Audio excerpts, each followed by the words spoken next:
کیونکہ روس اور بھارت دونوں کردار ادا کریں گے. امریکہ کا دباؤ تھا ان پہ، تیل نہیں خریدنا، ہتھیار نہیں خریدنے، تجارت نہیں کرنی، معاشی پابندیاں دونوں ممالک پر لگائی تھیں امریکہ اور مغرب نے، تجارتی پابندیاں بھی، جس کی وجہ سے دشمن کے دوست دشمن بن گئے اور دوستوں کے دوست دشمن بن گئے.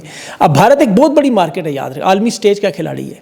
اب چین ایک نیوٹرل پالیسی کے ساتھ ان کے ساتھ اتحاد بنا رہا ہے، اور ظاہر ہے پاکستان کے ساتھ ان کی مجبوری ہے، سی پیک ہے، پھر BRI کے منصوبے ہیں، وہ اپنے تجارتی مفاد میں اس جنگ میں نہیں پھنسنا چاہتے کسی بھی، تو اس لیے یہ معاملہ چل رہا ہے. اب آگے اس میں اپڈیٹنگ چیزیں میں بتاؤں گا آپ کو. انڈونیشیا سے بڑی خبر جو اسلامی ملک ہے سب سے بڑا، آپ کو پتہ ہے وہاں مظاہرے ہوئے. ایک موٹر سائیکل والا جو آپ نے دیکھا، وہ میں نے 2-3 دن بتایا، مظاہرین نے تمام سیاسی رہنماؤں کے گھروں پر، سرکاری عمارتوں پر، ہیڈ کوارٹرز پر باقاعدہ فوجیوں کو جوتیوں مارنے کی ویڈیوز. وہاں اب صدر رابو نے وہ جو سب سے بڑا اس کے لیے چیلنج تھا 1 سال کے بعد، آج وہ سرنڈر کر گیا. انڈونیشیا کے طلباء کے سامنے جمہوری حق انہوں نے اپنا استعمال کیا. بیچ میں پرامن تشدد مظاہرے بھی شروع ہو گئے، ظاہر ہے جلاؤ گھیراؤ جو اکثر ہو جاتا ہے، جیسے 9 مئی تھا. اب صدارتی محل کے گرد فوج تھی، وزراء کے گھروں میں فوج تھی، فوج کی سیکورٹی تھی، ہر طرف تھی.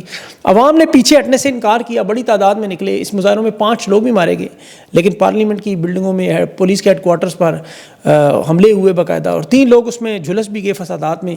لیکن انڈونیشیا کی تمام سیاسی جماعتوں نے، پارلیمنٹ ممبران نے اپنی مراد کم کرنے پر عوام کا مطالبہ تسلیم کر لیا کہ ٹھیک ہے ہم اپنی مراد کم کریں گے.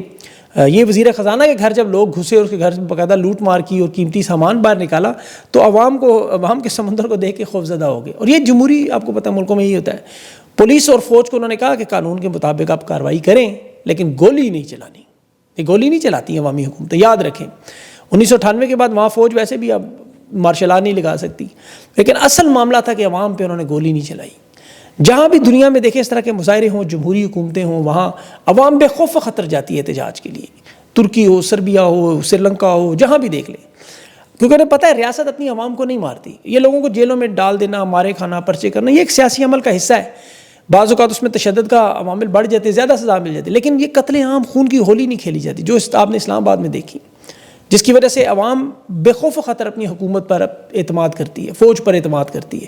وہ نفرت کا عنصر نظر نہیں آتا، جمہوری اختلاف تک ہی نظر آتا ہے. تشدد ضرور ہوگا تو قانون ظاہر اس پہ اپنا راستہ نکالے گا، شرپسند لوگ تو ہر جگہ موجود ہیں، لیکن ان ممالک میں عدالتیں بھی آزاد ہیں، آئین اور قانون بھی موجود ہے، جمہوریت بھی موجود ہے.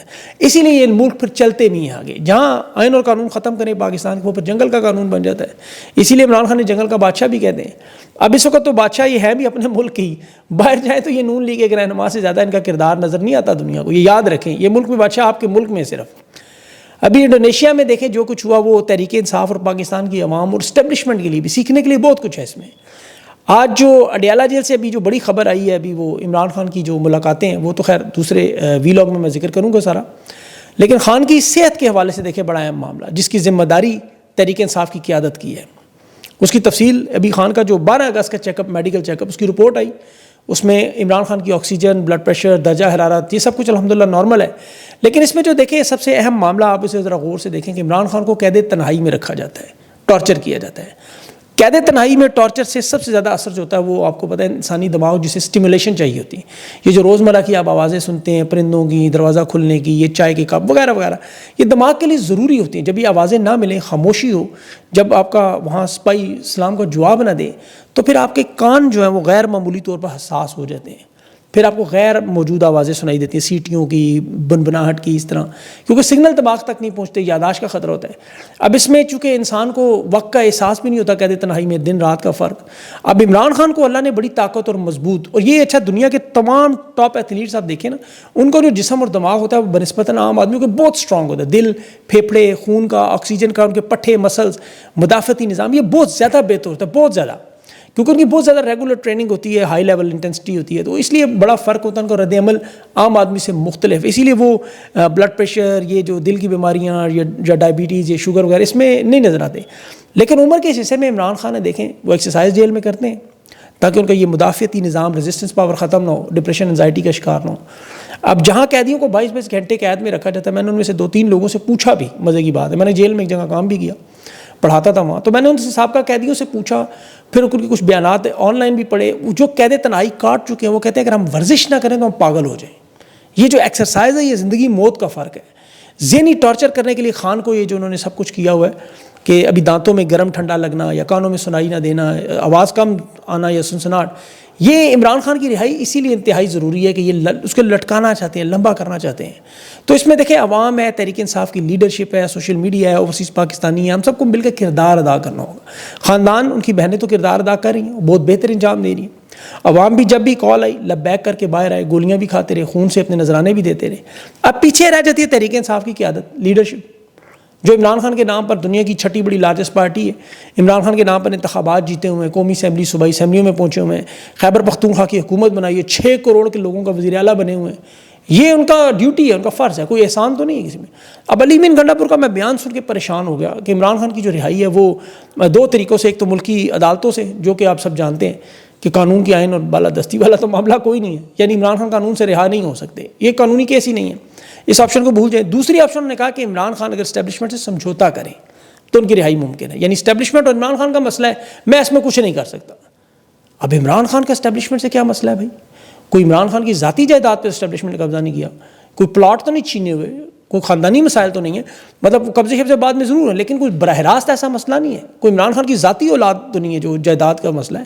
یہ آئین, قانون, جمہوریت, انصاف کی لڑائی جو ہے اس میں پارٹی نے ساتھ دینا ہے, جو عمران خان کے نام پر ووٹ لے کر آئے. اگر آج دیکھیں یہ کہہ رہے ہیں کہ عمران خان کا مسئلہ ہے اسٹیبلشمنٹ سے, تو پھر یہ لوگ ہٹ جائیں, استعفے دے کے جائیں, پھر عوام میں شامل ہو جائیں, پھر ان سے کوئی نہیں پوچھے گا, کوئی تنقید نہیں کرے گا, کوئی سوال نہیں ہوگا. لیکن افسوس کی بات ہے کہ وزیر اعلیٰ خیبر پختونخوا تحریک انصاف کا سب سے بڑے رہنما, 6 کروڑ کے صوبے کا مالک, اگر وہ یہ کہے نا کہ میں مایوس ہو گیا ہوں, میں ان حالات میں سیاست چھوڑتا ہوں, سے رضائیں, تو پھر لوگ کچھ نہیں کہتے. لیکن جب وہ یہ کہ عمران خان جانے اور اسٹیبلشمنٹ جانے, تو پھر یہ معاملہ بڑا خطرناک ہے. انہیں چاہیے عمران خان سے ملیں جا کے, سب سے پہلے انہیں عمران خان نے بلایا سپریم کورٹ میں اجازت کا, یہ پہلے بھی ڈائریکٹ چلے گئے تھے لطیف کھوسہ صاحب کو لے کے, حالانکہ ایسے ہوتا نہیں, دوسری دفعہ جو کاغذات جمع کرائے دستخط رہ گئے. تو انہیں عمران خان کا پیغام ملا ہوا ہے بارہا کہ آئے بجٹ میں مشاورت کریں, صوبے کی گورننس پہ, حالات پہ بریفنگ دیں, چیزوں پہ بات کریں. تو یہ انہیں جانا چاہیے, وہاں پاکستان کی عوام اپنی آنکھوں سے دیکھ رہے ہیں سب کچھ. اس طرح یہ اپنی اور اپنی پارٹی کی مکمل سیاست ختم کر دیں گے. ابھی جو لوگ قومی اسمبلی, صوبائی اسمبلی سے نہیں نکلنا چاہتے, جن کا مفاد حکومت میں ہے, جو محمود اچکزئی کو دیکھے اپوزیشن لیڈر کیوں نہیں بننے دیتے, کہ ایک تو ظاہر ہے چیف الیکشن کمشنر کی تعیناتی کا معاملہ آنے والا ہے, دوسرا وہ اسٹیبلشمنٹ کے بارے میں سیدھا موقف رکھتے ہیں. اب قومی اسمبلی میں, صوبائی اسمبلی میں, خیبر پختونخوا کی حکومت میں یہ جو نورا کشتی والے لوگ موجود ہیں جو حکومت اور اسٹیبلشمنٹ کا ساتھ دینا چاہتے ہیں کہ بظاہر تھوڑا بہت شور مچا دیں, اصل حکمت عملی کی طرف نہ آئیں, ان کے پاس کوئی لائے عمل نہیں, انہیں پتہ نہیں کرنا کیا ہے. عمران خان اسی لیے انہیں بلاتے ہیں, تحریک انصاف کے ان تمام لوگوں کو حکومتوں اور اسمبلیوں سے نکلنا ہوگا. حکومت کے پاس دیکھیں فوجی حمایت ہے, فارم 47 کا نظام ہے, عام حالات میں یہ تقاریر کریں, قراردادیں پیش کریں, وہ تو چلتا ہے, لیکن اس نظام میں قانونی حیثیت اسے انہیں دینا, اخلاقی اور سیاسی نظریے کی, یہ بہت بڑی ان کی ہار ہے. انہیں خود نکلنا چاہیے. عوامی دباؤ میں شدت میں اضافہ تبھی ہوگا جب یہ اس پارلیمنٹ کو ایک ڈمی پارلیمنٹ کے طور پر اس نظام کو, لیکن یہ تنخواہ و مراد کے لیے بیٹھے رہیں گے, خان کی رہائی کے لیے کردار ادا نہیں کریں گے, تو معاملہ نہیں چلے گا. ابھی سمنی انتخابات کی انہوں نے دیکھیں, ٹھیک ہے خان کی بات مان لی, اس میں یہ نہیں جا رہے, اس میں شرکت کر رہے, یا پارلیمنٹ کے باہر, اسمبلی کے باہر ایک اسمبلی بھی لگا رہے ہیں, لیکن یہ واک آؤٹ کرنا, احتجاج کرنا, اجلاسوں کا بائیکاٹ کرنا, یہ میرے خیال میں یہ معاملہ اب کافی پیچھے رہ گیا ہے. بظاہر تو انہوں نے دکھانے کے لیے استعفے بھی دیے, لیکن انہیں پتہ ہے وہ منظور ہی نہیں ہوں گے, یہ پارلیمنٹ کے اندر سے نہیں نکلیں گے. انہیں اس سسٹم سے نکلنا ہوگا, یہ سب سے اہم معاملہ ہوگا. اس میں عمران خان سے انہیں ملنا ہوگا, ظاہر فیصلہ تو وہی کریں گے, کیونکہ یہ نظام کلیپس کر چکا ہے. عمران خان کو جس طرح بے گناہ قید میں رکھا, آپ دیکھیں اس ملک میں قائد اعظم محمد علی جناح کی سرکاری تقریبات میں سے تصویریں غائب ہوئی, مطالعہ پاکستان سے غائب ہوئے, صدر پاکستان کے دفتر میں قائد اعظم کی تصویر نہیں ہے سرکاری, سوائے 1-2 کمروں کو چھوڑ کے. صدر پاکستان کی ویب سائٹ سے قائد اعظم کی تصویر غائب ہو چکی ہے, وہاں محترمہ بینظیر بھٹو کی تصویر لگی ہے, جیسے مریم نواز کی تصویریں آپ کو سیلاب میں, یا تو پانی تباہی اور مریم نواز, یہ 3 چیزیں آپ کو تصویریں نظر آ رہی ہیں. جو فوجی اہلکار لگا رہے ہیں, ملک کی معیشت, ملک کی سیاست, ملک کا نظام داخلی سطح پر ہر لحاظ پر اس وقت تباہی و بربادی مچی ہے. وہ بھی میں کشتی دیکھ رہا تھا, ٹینٹ لگا کے سیلاب کی شوٹنگ, حقیقت میں جیسے وہ آپ فلموں کی شوٹنگ دیکھتے ہیں نا کہ دریا میں وہ کشتی نظر آتی ہے, اس پہ کیمرے ہیں, دوسری طرف سرکاری ملازمین پنکھا مطلب جھول رہے ہیں, اور دوسری طرف دریا کے کنارے دیکھیں تو ننگ دھڑنگ لوگ بیچارے تباہ حال امداد کے, اللہ کی طرف دیکھ کے آسمان کی طرف مدد مانگ رہے ہیں کہ اللہ ہماری مدد کر. محمد شاہ رنگیلا ایک بادشاہ تھا, مجھے یاد آیا, اس کے دور میں ایک طوائف نے اسے خواہش کی کہ میں نے لوگ ڈوبتے نہیں دیکھے. یہ رنگیلا شاہ کا واقعہ پڑا ہے, اس طوائف کا نام بنجارہ بائی تھا. محمد شاہ نگیلا نے تیر مار کے وہ بادبان پھاڑ دیا تھا اور کشتی تباہ کی اس کو خوش کرنے کے لیے. یہ وہی حالات نظر آ رہے ہیں. یہ سیلاب میں جو ویڈیوز نظر آ رہی ہیں, یقین کریں لوگ 3-3 4-4 دن سے بھوکے پیاسے بیٹھے ہیں, ان کے جانور بغیر چارے کے بیٹھے ہوئے ہیں, اور وہ آسمان کی طرف دیکھ کے اللہ سے مدد مانگ رہے ہیں. یہ کوئی غزہ یا فلسطین کے مناظر نہیں ہیں. اور اس پہ دکھ یہ ہے کہ اوورسیز پاکستانی مدد کرنا چاہتے ہیں. میں ایک بندے سے بھی آج بھی ملا ٹھیک ٹھاک, وہ اللہ نے اس کو بڑا دیا ہوا, وہ کہتا ہے یار وہ رونے پہ آیا ہوا تھا کہ میں ان سیلاب زدگان کی مدد کرنا چاہتا ہوں لیکن مجھے سمجھ نہیں آ رہی میں کیا کروں, اس حکومت کو دوں, یہ کھا جائیں گے, کس کو دوں, وہاں وہ جانے نہیں دیتے. بے بسی کا شکار لوگ نظر آتے ہیں. اسی لیے پھر یہ ہمارے جملوں میں الفاظ میں سختی نظر آتی ہے. ابھی ایک اور اہم معاملہ جو D G I S I کی ملازمت کا, ان کی ریٹائرمنٹ کی خبریں بھی گردش میں ہیں اور وقت ان کا پورا ہو چکا ہے ملازمت کا. 1 سال کی وہ مدت ملازمت کی شاید انہیں توسیع مل جائے. اور اس عہدے کے لیے بھی ظاہر ہے, ہر عہدے کے لیے جس طرح رسا کشی چلتی ہے وہ چل رہی ہے. نواز شریف اور زرداری کا بھی اس میں بڑا اہم کردار ہے کیونکہ D G I S I کا عہدہ بڑا اہم ہے. یہ ان کا نام آرمی چیف کے لیے بھی آتا ہے, یہ یاد رکھیں. فیض کا معاملہ ہی تھا, عمران خان جنرل باجوہ کے اور فیض کے وہ تعلقات کا جو معاملہ تھا, اس میں بھی عہدے سے ہٹانے کا ہی سارا معاملہ تھا کہ جنرل ندیم انجم کی تعیناتی ہوئی تھی جو پہلا ادرار تھی. اور آج بھی جنرل باجوہ, فیض, ندیم تو اب تک گمنامی کا شکار ہے, اپنے اپنے انجام کو پہنچ چکے ہیں. اور یہ ملک تو تعیناتیوں کے چکر میں گھوڑے پر چڑھایا گیا ہے. اب اس میں کیا ڈیولپمنٹ ہوگی آگے, کیونکہ یہ تو سارے کا سارا نظام ہی آپ کو پتہ ہے نوکری کے لیے, پھر ملازمت تو تعیناتی, پھر اس کے بعد توسیع, ہر طرف چاہے وہ عدلیہ میں ترمیم کر کے کر رہے ہیں یا اس طرح کر لیں. بہرحال 1-2 ہفتوں میں یہ معاملہ سامنے آئے گا. اس کے البتہ پاکستان کے اندرونی سیاست اور خارجہ پالیسی میں بڑے اہم ہوں گے, خاص طور پر امریکہ کے کیمپ والا معاملہ جو ہے, اور اس کے ساتھ تحریک انصاف کے معاملات بھی ظاہر سے جڑے ہوئے ہیں. اسلام آباد میں کل فل کورٹ اجلاس بھی بلایا جا رہا ہے. ہائی کورٹ میں جو 15واں نمبر کے جونیئر جج جسٹس ڈوگر صاحب بلا رہے ہیں. اب جو ججز موجود ہیں اسلام آباد ہائی کورٹ میں جنہوں نے ججز خفیہ اداروں کی مداخلت کا خط لکھا, ان کی شرکت ہوگی یا نہیں ہوگی. وہاں بھی ہائی کورٹ میں ایک بحران ہے سپریم کورٹ کی طرح. ایک طرف آزاد اور باغی جج کھڑے جن پر خفیہ ادارے دباؤ ڈال کے ان سے فیصلے کروانے کی کوشش کرتے رہے, ان کے گھروں میں کیمرے لگا کے اہل خانہ کو اٹھانا, YSI کی مداخلت کے خطوط آپ نے دیکھے ہیں جو سپریم کورٹ کو لکھے ہیں. دوسری طرف اسٹیبلشمنٹ کے وہ جج ہیں جو ابھی لگائے گئے, ابھی آپ کو پتا ڈوگر کورٹ اور حالیہ ٹرانسفرز میں.